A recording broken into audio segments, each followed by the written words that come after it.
Clasificación B, bajo supervisión de un adulto.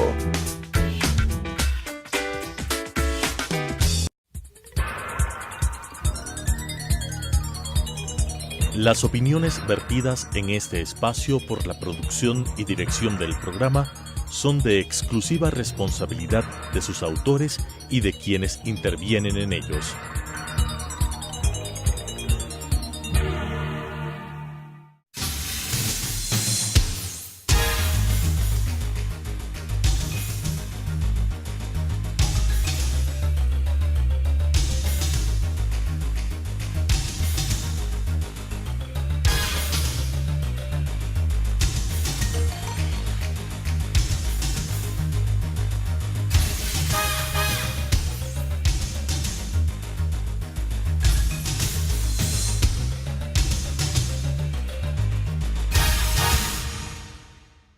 Bienvenidos a Debate Jurídico, el programa del Colegio de Abogados de Pichincha. Semana tras semana estamos en un tema de debate, de discusión jurídico, pero también que ha llevado ribetes políticos e inclusive confrontaciones de carácter religioso, como es el tema del matrimonio igualitario. En nombre del Colegio de Abogados de Pichincha quiero agradecerle al doctor Marco Morales Andrade, catedrático universitario y abogado litigante, quien ha aceptado nuestra invitación para conversar sobre este tema. Muchas gracias, Marco. Buenas noches con todos, muchas gracias por la invitación. Bueno, se habla que el Ecuador en este momento es el país número 29 a nivel mundial en aprobar el matrimonio igualitario, con una opinión consultiva de la Corte Interamericana de Derechos Humanos. ¿Ese es el camino adecuado y más acertado? A ver, ahí deberíamos un poco centrarnos en qué es lo que hizo la Corte, porque en realidad la opinión consultiva lleva a lo que realiza la Corte Constitucional, ¿no es cierto? Y esto viene en vía de consulta a la Corte Constitucional. Efectivamente, la opinión consultiva es una opinión que lo que está haciendo es tomar en cuenta la vulneración al derecho a la igualdad que existía a ciertos grupos, estos grupos de LGBTI que se sentían discriminados, pues no podían contraer matrimonio, una figura bastante especial y tradicional en los sistemas jurídicos, no solamente del Ecuador, sino en general de América Latina y podríamos decir de Iberoamérica, porque, queramos o no, la misma figura del matrimonio era una figura primero de carácter eclesiástico. Recordemos que fue a inicios del siglo XX, en los años 1900, en donde se introduce en el Ecuador la figura del matrimonio civil, ¿no es cierto? Y ahora lo que existe es, gracias a lo que ha señalado la Corte Constitucional, un matrimonio civil igualitario, es decir, un matrimonio civil para todos. Ahora, un poco pero la opinión consultiva de la Corte Interamericana de Derechos Humanos señala que la protección de la identidad de género, igualdad y no discriminación a parejas del mismo sexo. Esto se habla que esto ya se contempla en nuestro ordenamiento al poder registrar las uniones de hecho. Sí, pero no es lo mismo, no es la misma figura. Y si fuera así la misma figura, si consideráramos que sería la misma figura, eliminemos el matrimonio. Decían algunos activistas, ok, si es la misma figura, eliminemos la figura del matrimonio y quedémonos todas las personas con la figura de unión de hecho. Y muchas personas dijeron, no, es que no es lo mismo. Exactamente. ¿Cuál es la diferencia? No es lo mismo la unión de hecho y el matrimonio. La diferencia está en una diferencia de carácter social. Podríamos decir que no hay una diferencia jurídica, pero hay una diferencia de carácter social. Es lo que las personas perciben, esta diferencia entre lo que es el matrimonio y lo que es la unión de hecho. Y entonces, si hay una percepción con respecto a esa diferencia, no puede haber una discriminación. Justamente a eso es a lo que lleva la opinión consultiva. Dice, si es que existe una diferencia entre una figura y otra figura, por más allá de que en cada país queramos hacerles iguales, si existe alguna diferencia, si la sociedad percibe una diferencia, esa diferencia no puede mantenerse dentro del ordenamiento jurídico. Entonces, ¿qué pasa con el artículo 81 del Código Civil que dice que matrimonio es un contrato solemne por el cual un hombre y una mujer se unen?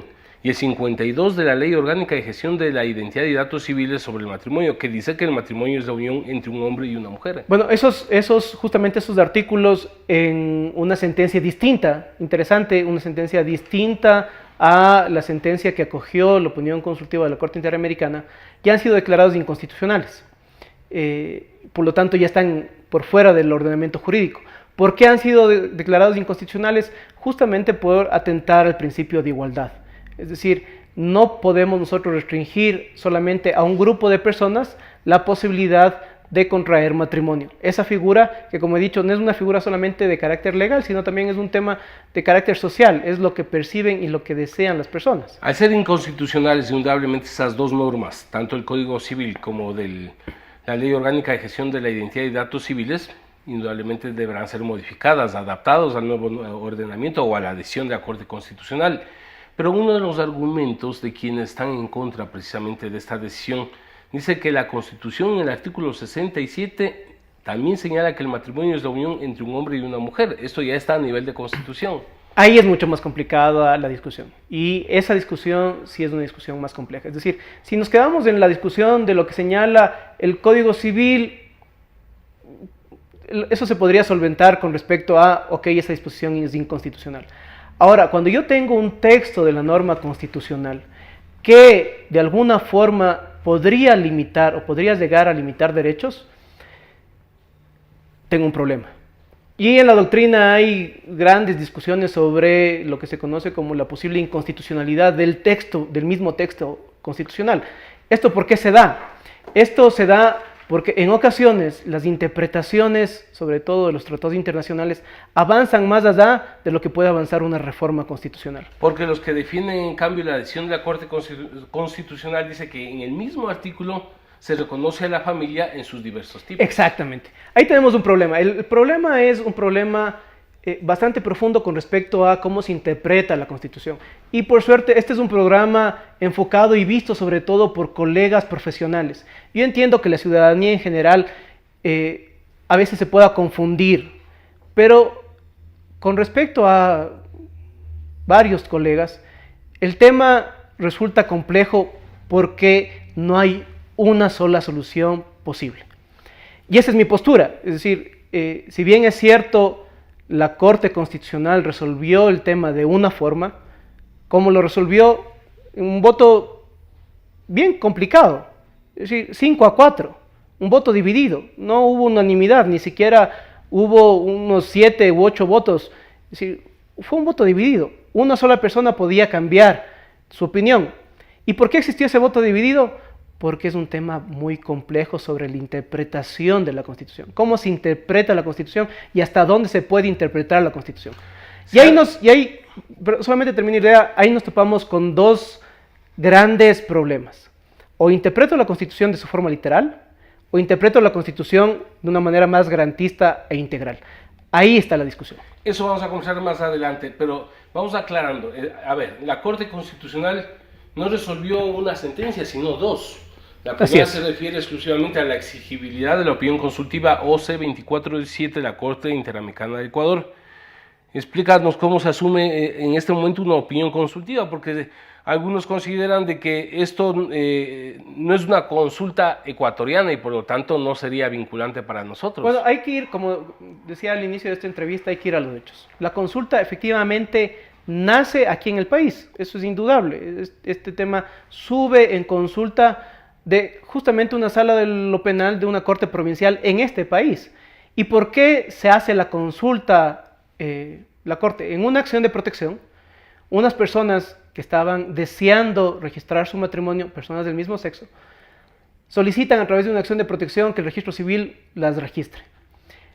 En primera instancia, ¿qué es lo que dice no recuerdo si fue juez o jueza, pero qué es lo que dice la judicatura en primera instancia? En primera instancia, lo que se dice es, la norma constitucional es clara. La norma constitucional es clara y dice que el matrimonio, el artículo 67 dice que el matrimonio es entre hombre y mujer, por lo tanto no cabe la acción de protección y se desecha. En segunda instancia, perdón, ahí tal vez estoy equivocado yo, no recuerdo si se aceptó o no se aceptó, pero en segunda instancia queda la duda. En segunda instancia no resuelven, me parece que en primera instancia sí se aceptó y en segunda instancia queda la duda. ¿Cuál es la duda? Ojo, ¿tengo que yo aplicar el texto constitucional aceptando como inmediatamente aplicable también los instrumentos internacionales, entre ellos la opinión consultiva? ¿O simplemente me quedo con la literalidad de la norma y por lo tanto, tanto Código Civil como Ley de Registro son constitucionales y deben acatarse? Cuando hablamos, a ver, de las resoluciones de la Corte Interamericana de Derechos Humanos, sigo insistiendo, así sea otro país del que haya hecho alguna consulta a la Corte, ¿son de cumplimiento obligatorio para todos los países?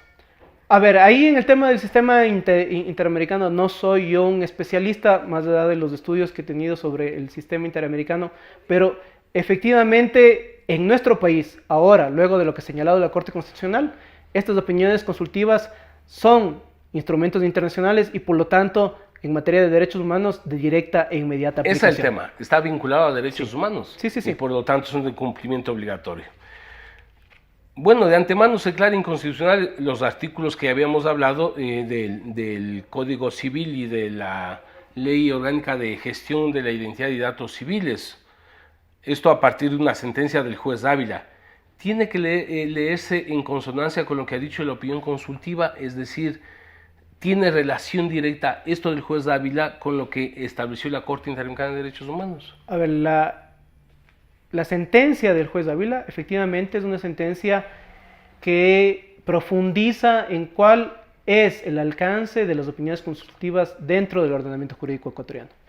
Y es una sentencia que se basa en eso, se basa en ampliar lo que conocemos del bloque de constitucionalidad, no solamente a tratados internacionales de derechos humanos, sino también a las opiniones consultivas. Por ello es que ya en la actualidad, como digo, desde que la sentencia sea promulgada en el registro oficial, las opiniones consultivas tendrán valor de instrumento internacional dentro del Ecuador y por lo tanto, en materia de derechos humanos, serán inmediatamente aplicables. Está bien lo que hizo el juez Dávila, si es que revisamos la argumentación jurídica de su sentencia, creo que es una sentencia sólida. Creo que si es que uno observa cuál es el pensamiento del juez, efectivamente se podría arribar a esa conclusión. Y así lo han decidido 5 de los 9 jueces de la Corte Constitucional. Vamos, Marco, a continuar luego del corte comercial.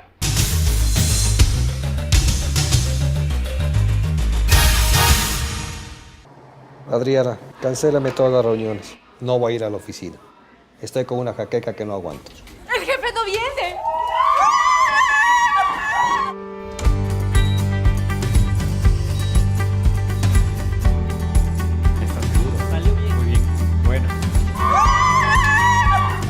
Cuanto antes vayas a Ecuasanitas, más rápido te curas. La empresa de medicina prepagada que cuida de ti. Ecuasanitas. Es bueno estar sano.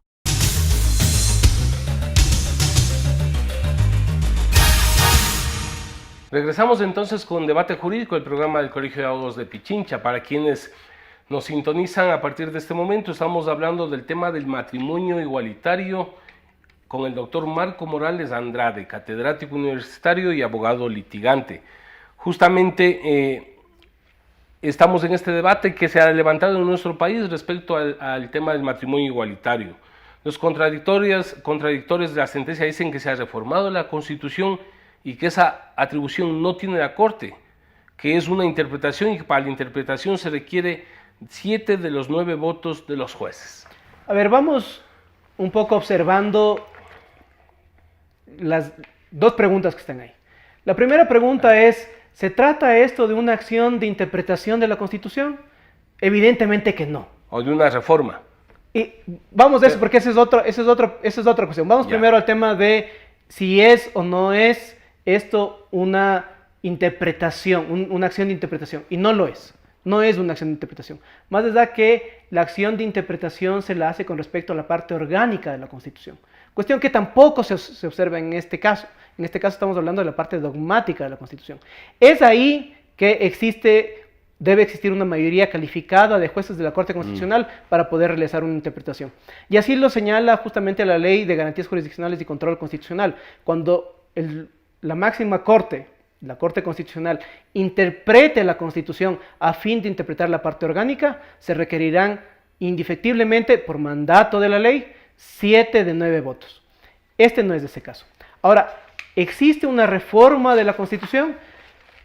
Si observamos lo que señala el juez Ávila en su voto de mayoría, que fue un voto acogido por 5, y juez Ávila como el juez ponente, el juez Ramiro Ávila, no hay una reforma de la Constitución. Existe una interpretación de lo que señala el texto constitucional.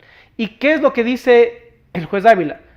Ojo, está bien que señale que el matrimonio es entre hombre y mujer, pero no solamente es entre aquellas personas que su sexo es masculino y femenino, sino que también su género puede ser masculino y femenino. Y no solamente para ellas, sino para todas las personas. Es decir, no solamente entre hombre y mujer, sino también entre hombres o también entre mujeres. También se han solicitado medidas cautelares. ¿Caben estas medidas? No, eso es un despropósito. La verdad es forzarle al derecho de forma completamente irracional. Y inclusive la misma ley de garantías jurisdiccionales y control constitucional señala que no se debe abusar del derecho. Aquí yo considero que existe un evidente abuso del derecho porque lo que se está tratando es irse en contra de la ejecución de una sentencia de la Corte Constitucional, lo cual sería totalmente contraproducente para la institucionalidad del país hacerlo a través de medidas cautelares. Es decir, las sentencias de los autos de la Corte Constitucional tendrán el carácter de definitivos e inapelables. Así es, dentro de nuestro sistema jurídico, la máxima corte es justamente la Corte Constitucional y luego de sus fallos solamente existiría la posibilidad de acudir a cortes internacionales, eso siempre y cuando esos fallos vulnerarían derechos, cuestión que en este caso no lo hacen. Es más bien lo que están haciendo justamente es acogiendo una opinión consultiva de la misma Corte Interamericana. Entonces, sí, lo que hay es una interpretación más extensiva de derechos.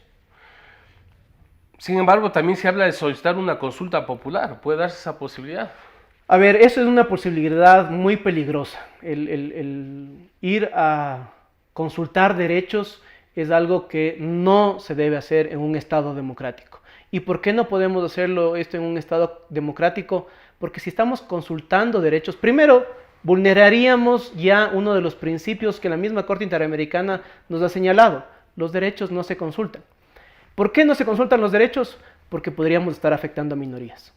Es decir, si es que yo saco a consultar sobre el ejercicio de derechos, es posible que una mayoría se imponga sobre esa minoría.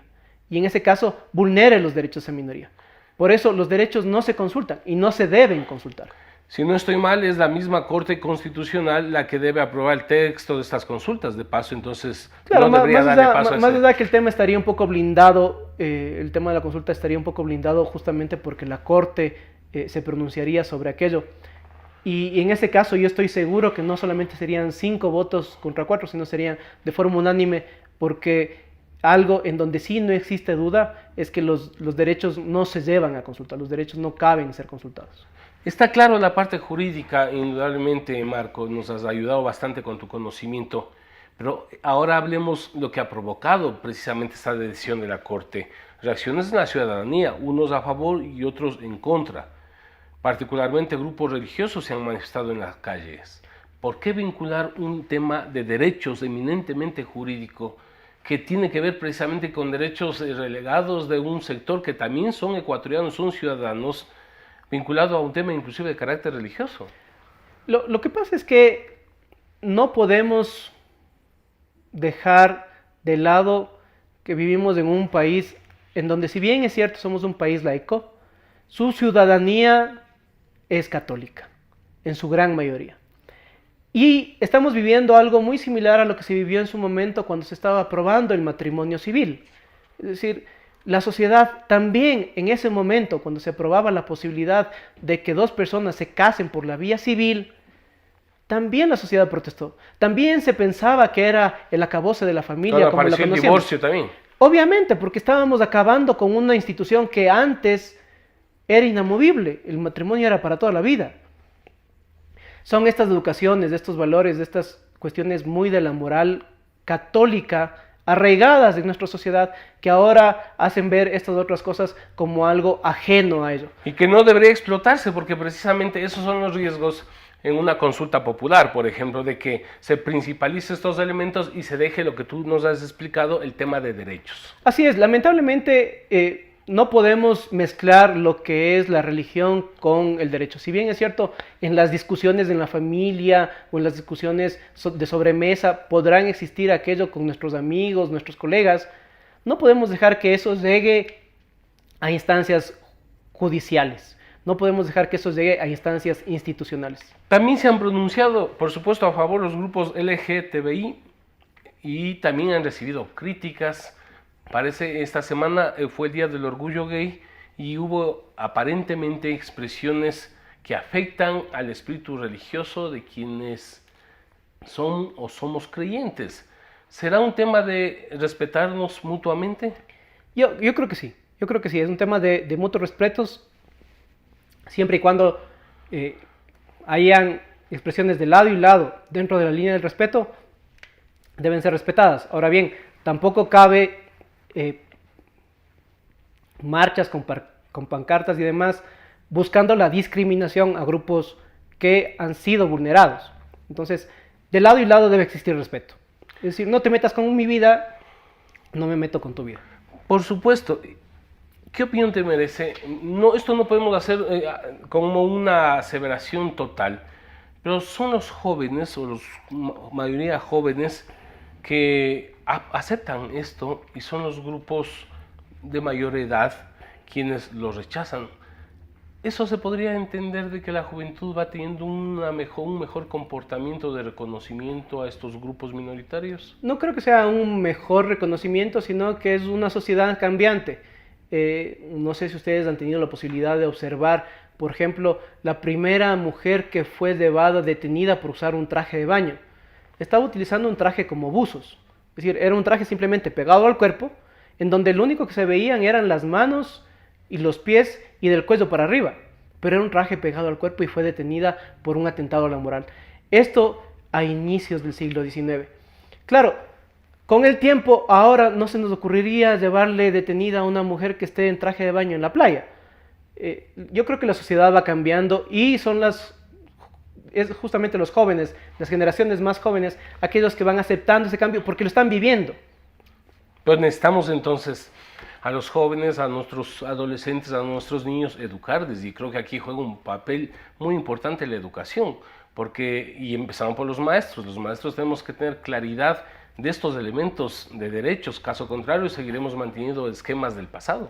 Sí, ahí lo importante creo yo es darse cuenta de no entrar en aquellas cosas que son del fuero interno de las personas. Yo como catedrático universitario siempre pretendo brindar valores a mis alumnos, señalarles a ellos que deben ser respetuosos, deben ser honrados, deben tratar a todos de forma igual, pero nunca entrando dentro de su fuero interno. Si es que tienen una religión, si es que son ateos, si es que son agnósticos, bueno, eso será cuestión de ellos. Y creo que eso nos tiene que un poco llevar a la sociedad a pensar. Está bien ser religioso, ser creyente, ser militante, ser activista pro derechos, todo eso está bien, pero no te metas en el fuero interno de otras personas. Porque indudablemente, entonces, este no es un tema que afecta a la religión de nadie, pero también es un tema de que si a mí no me afectan mis derechos, ¿por qué no reconocer los derechos de los otros? Es una ampliación de derechos. Es simplemente un reconocimiento generalizado de aquellos derechos que muchos de nosotros hemos podido disfrutar y ahora son otras personas que también las podrán disfrutar. Quieren confundir con elementos que después de esto entonces viene la lucha por la adopción, y entonces cómo mi hijo va a tener la posibilidad de tener, o un niño va a tener la posibilidad de tener dos padres, dos hombres como padres o dos mujeres como tales. Bueno, más allá de que en otros países eso sea posible, yo considero que aquí en el Ecuador, como la forma en la que está redactada la Constitución, eso sí ya sería un impedimento. Ahí ya no existiría mayor interpretación por la forma en la que está redactada la Constitución. Ahora, el hecho de que la sociedad esté cambiando no quiere decir que en un momento determinado sea la sociedad la que requiera ese cambio, pero eso es algo que sería adelantarse al futuro y no somos futuristas. Por supuesto, entonces miren, queda claramente establecido.